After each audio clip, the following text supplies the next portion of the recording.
Doma Sports Talk, worldwide, with some news from the world of sport. So y'all check this out. What we're gonna do, we're gonna congratulate this weekend's, sport heroes. In a few different sports. There's some heroes going on this weekend, right? First, we're gonna start with your boy Lewis Hamilton, Formula One juggernaut. Six-time champion Lewis Hamilton, baby, right? He came in second in the race. What's this weekend? Where were they? In state, matter of fact, right? Austin. Came in second. His boy Bottas wins the race. Lewis Hamilton just needs to be in eighth place, and he secured his sixth title. Now, for those who have nothing to do with Formula One, so what? He got six titles. Well, how many does somebody else got? Now, there's only one person with more, right? That's why it's a hero. Michael Schumacher got seven. And I've told you before, if anybody's close to Michael Schumacher in anything in Formula One, then you close. Lewis Hamilton has the most pole positions of all time already. He's climbing up the ladder in terms of wins. I forget how many he has, but he's not that far behind in wins, in total wins. And he has six championships, which is ludicrous. Right? The one next is Fangio. Fangio was driving in the 50s. Then you got the other legend that's driving, is Sebastian Vettel. He got four. And he's been trying to get it at Ferrari. Vettel had a bad luck this weekend, but this year, Lewis Hamilton shouldn't have been running away with the title. The Ferraris were stronger for large periods of the season, and the Ferraris should have been doing better. And when you're talking about Sebastian Vettel, he has problems with Leclerc, okay? Because Leclerc was on pole position or in front of him in qualifying 9 times straight.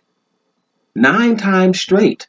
I know that's probably only for Formula One people. They're like, yeah, I know isn't that bad. But people that don't watch Formula One don't know. If you got two drivers for a team, and they unfortunately one driver and the number two driver. The number two driver ain't got no business beating the number one driver 9 times in a row, especially if he's a four-time champion, right? So Vettel got some things to do.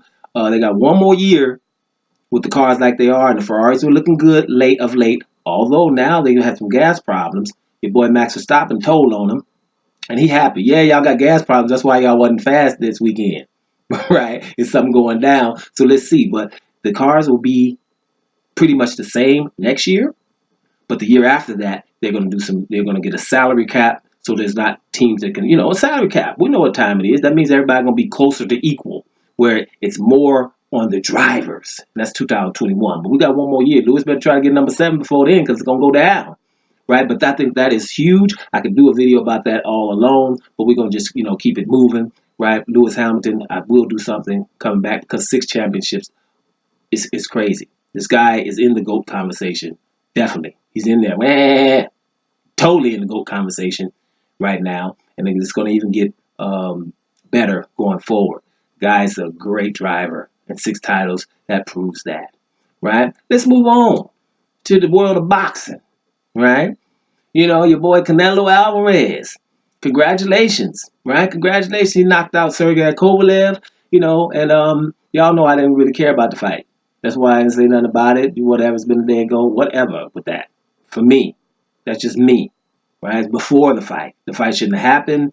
It was an undisputed fight with Demetrius Andrade, who no one tries to mention, for undisputed on the Mexican holiday. And we didn't do that. We go up here and fight this dude who's scared to let his hands go because of body shots, right? And then he gets knocked out. Sergey Kovalev, he used to have weight issues, had issues making weight.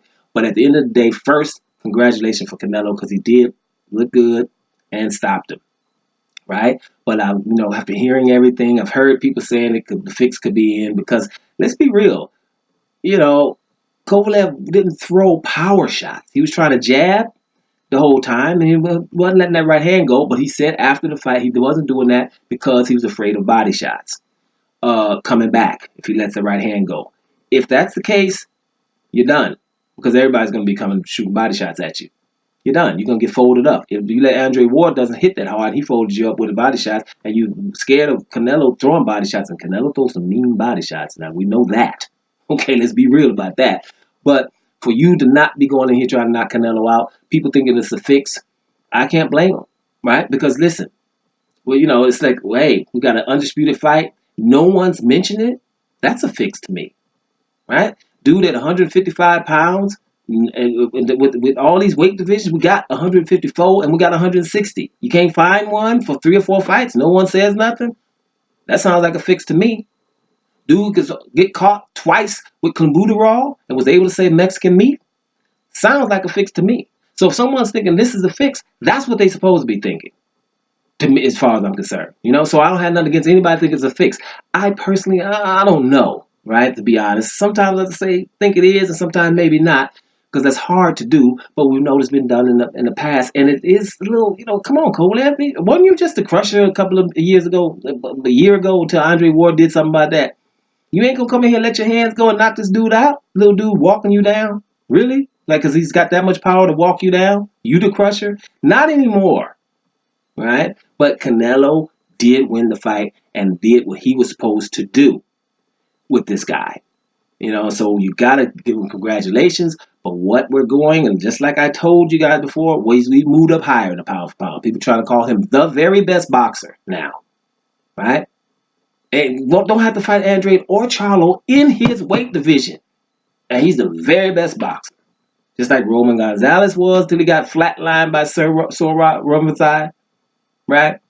Lomachenko been beat by Salido. They putting him up there. But the undisputed guy, Terrence Crawford, we ain't even mentioned him. Then, franchise championship. Doesn't that sound like a fix to you? A championship that we just going to give you so you don't have to fight your mandatories no more. And no matter if you lose, you steal that. That sound like a fix to you? So if people are asking about a fix, don't get upset that they're doing that.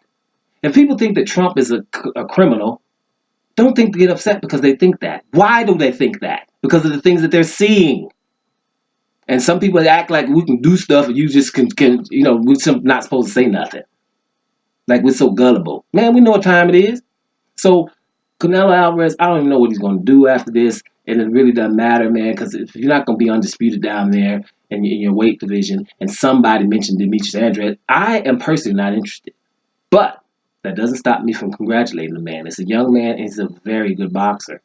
He's a very good boxer. I just have problems with how he's getting to slide through things, right? And not have to do things. And know everybody, all these knowledgeable boxing fans act like they don't know what's going on. Because they know that the consumer is gullible and probably casual, right? Which is not, it's not like somebody's insulting of a fan that's a casual fan. It just means you got other stuff to do. You ain't trying to watch boxing all the damn time because there's other sports where people like to find out the best. We got playoffs. Tell the truth. Don't you like, when you talk about football or basketball, I like the playoffs more than the Super Bowl. I like the playoffs more than the NBA Finals. Me personally. The playoff time, man, I'm crazy. Especially with the NBA. Crazy, because that's better. The finals, okay, it's gonna happen. It's cool too, but the playoffs are it's its own, right? So congratulations, Canelo. Let's move on. Now, tennis, you got Ashley Barty. Ashley Barty done messed around and won the about to say ATP. That's the dudes. WTA finals. Okay, shoot. Now, if Ashley Barty, you just acting like she just luckily won something. What did she win this year? What did she win? I'm acting like. Did she win the French this year? I'm not mistaken, but she won one Grand Slam and then, had a little lull. But when you go to the finals and it's only 8 of the baddest ones there that's been playing the whole year. Now, one, Osaka got injured her shoulder, but Ashley Barty came out of there beating Pliskova in the final, which I told you, with Pliskova on the hard court or inside court, Pliskova is all of that. And Barkley took care of her. So Ashley Barkley, I don't know if she finished the year at number 1. I forget who's going to be number 1 by the women, but that is momentum. And for the people that are on tour, when you win that last tournament, the last 8, you're feeling good. Only thing that's better than that is a Grand Slam. And maybe Grand Slam is just good for people for your resume. But when you beat those 8, that means you had round robin. Then you go to the semifinals and the finals of playing only the best players that gathered their points throughout the year. And the 8 best players. And you to come out on top, go ahead, Ashley. Congratulations, homegirl. Handle your business. Let's see if you can take that into first getting you a break. Don't leave that Hopman Cup alone.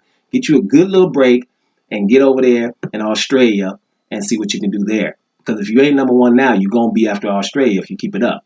Now, speaking of legends, because we was talking about one legend, because when you talk about Formula One, the legends are Lewis Hamilton and Vettel, right? And I always say, well, in tennis, when the legends get down, that's Federer, 20 Grand Slams, Nadal, 19 Grand Slams, or Djokovic, 16 Grand Slams. It's ridiculous and ludicrous because all the rest of them behind them, Pete Sampras with 14, right?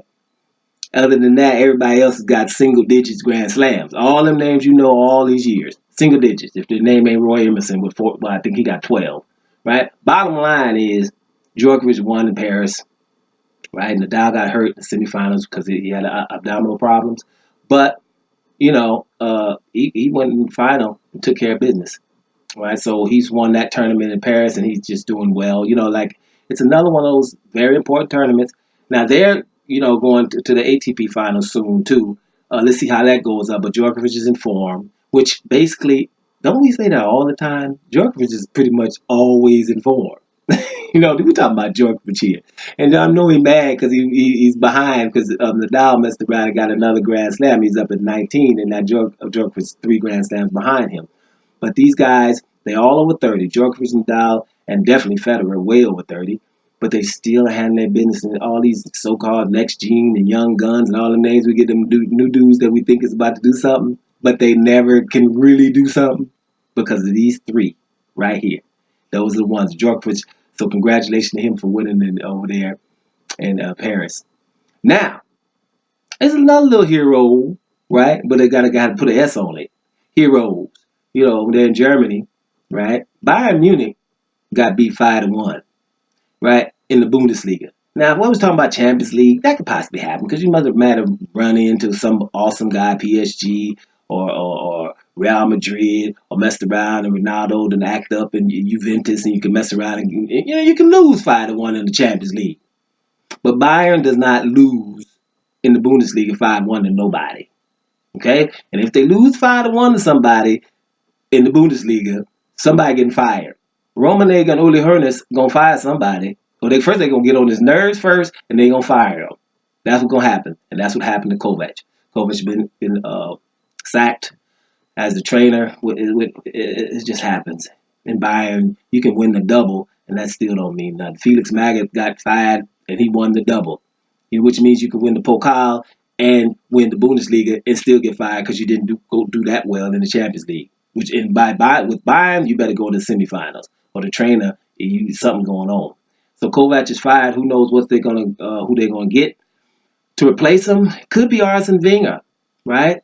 And I hope it's not because I love me some Arsene Wenger, right? Y'all know my favorite player is Thierry Henry and Arsene Wenger. There's a connection there. Y'all know that. And if you went to Bayern, because I can't stand Bayern, and my boy Arsene Wenger, that's like me going to the Houston Rockets. My boy Westbrook is at the Houston Rockets with Harden. I can't stand watching Harden, but I love watching Westbrook. So, this will be the same thing. Arsene Wenger and Bayern, I hope it's not him. So be somebody else, please. But somebody, had to get fired. Bayern is not first. And if they played about 10 games in the Bundesliga and Bayern's not first by far, somebody's in trouble. That's just how that is, right? So I'm not going to say congratulations to nobody at Bayern, but I'm definitely going to say congratulations to Frankfurt because they beat them 5-1. Now, you're probably how did that happen? Well, Boateng early got a red card, so they were playing with 10 players, of course. But Frankfurt you still have to bring it home. And Bayern didn't play defensive enough because we still Bayern and we're gonna beat you anyway. And that can happen in soccer. You mess around, get behind 3-1, and you trying to score all of a sudden, somebody gonna counter you. And then all of a sudden, Frankfurt start feeling good, feeling themselves, and beat them 5-1. You can't never take that away from Frankfurt now. Probably a couple of dudes in Frankfurt gonna retire on you. Like, man, I'll be buying 5-1. Ain't no reason to play no soccer no more, especially in Germany. So, congratulations to them boys in Frankfurt. See how they doing, right? Here's the next one. Let's go to American football, right? The other kind of football. Congratulations, Lamar Jackson, right? And your boys, the Baltimore Ravens. Because, somebody had to beat the Patriots. And they were talking this week that Lamar Jackson could probably do it, right? But they said he ain't going to do it with his feet. He's going to have to throw the ball because Belichick is going to have them Patriots make sure he's not going to run that ball. The game was excellent in terms of it wasn't so much only Lamar Jackson. They just ran that ball over 200 yards rushing. down their throats of the number one defense in the league. That deserves congratulations. This wasn't the Lamar Jackson show. This was the Baltimore Ravens show. And you know you're going to tune in for Lamar Jackson if you like some football and a quarterback that can move like that. And got people, juking people back. You look like PlayStation back there. That's Lamar Jackson. And last year we were hoping that that last game they played and they just didn't let him pass at all. And he looked like, man, you can't pass at all. Can I go play quarterback for you? You can do the running and I pass? What's wrong with you? He worked on it this year, and he's back and he's passing at a decent rate, especially if short passes, what Tom Brady does. So it was on, and it was a good game. And as a matter of fact, those turnovers almost cost Baltimore Ravens the game. I thought it was going to be over because those turnovers would cost. They were winning 17-0, and punt and dude just dropped the ball. I'm thinking you can't do that against Tom Brady. Okay, you can't. 6 Super Bowls, period. Like him or lump him, Tom Brady got 6 Super Bowls and nobody else does. Okay, and all the other people have been changing. Him and Belichick has been there. So you got to give him some props and some love. And now they messed around. It was 8-0 before this game. So it's huge to see Baltimore Ravens go in there and handle their business against. Now they were at home, but it don't matter when you beat the Patriots. It was on this planet. That's good enough. So with this oxygen and all that, you did it. That's good for the league. It's good for Baltimore Ravens because they know they didn't play excellent and they still won that game. So that's congratulations to all these people. If it's Lewis Hamilton, if it's Canelo Alvarez, if it's Ashley Barty, if it's Novak Djokovic, if it's Frankfurt beating Bayern, if it's the Baltimore Ravens. That was a weekend of sport, and those were some heroes. What y'all think? Doma Sports Talk. Worldwide. And I'm out of here, y'all.